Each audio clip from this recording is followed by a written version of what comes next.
morning. This is Meir Valensky with Driving Markets. Hope you're all well. Okay, so let's look at what is driving markets today.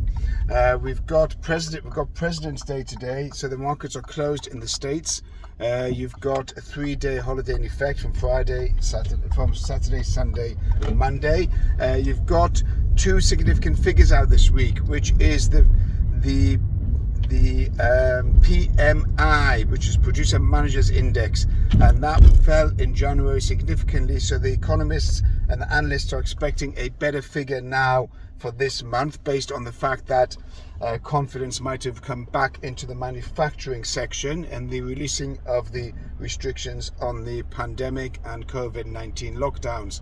You've also got Consumer Sentiment Index, which was the University of Michigan Consumer Sentiment Index. Now that is a major one because it looks like it's going to be significantly down. It was already down last month, the lowest in decades, and you could expect it to fall even further on the back of interest rate rises on 30-year mortgages and 10-year mortgages, and also on the back of inflation. I want to be very, very clear. People ask me what's my view and what's my sentiment for the 2022.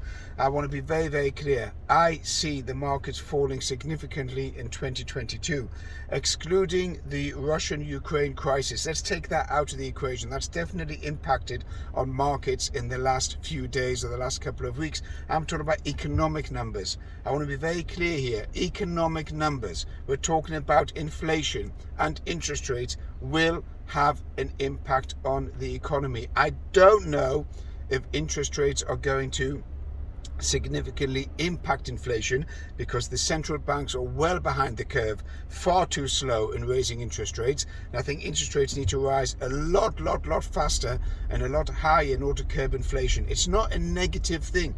You have to understand that if inflation is running out of control, and we also have to be clear that RPI, Retail Price Index in the UK, as one of my very good friends notified me yesterday, is running at 8.5%. Well, actually, I want to be a little bit more extreme on that.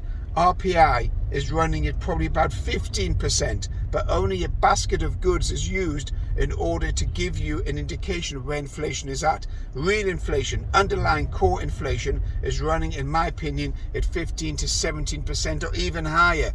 And the banks are not recognizing that, or refuse to recognize it, because if they increase interest rates too fast, too high, they could derail the economy, which is just coming out of the pandemic, and they could upset a lot of factors within the economy, and therefore they're reluctant to do it. However, the more that they are reluctant to do it, the more rampant inflation is going to burn. It is like a volcano about to explode. So be aware of that particular point. Very, very important, excluding the Russia-Ukraine crisis. The Russia-Ukraine crisis is a geopolitical crisis, which obviously will have a further dent and further impact on prices. So I'm not considering that when I give my opinion on where markets will be in 2022. However, if that was to kick off and it'd be the first European war since 1945, then you are talking about a further cataclysmic event on markets overall.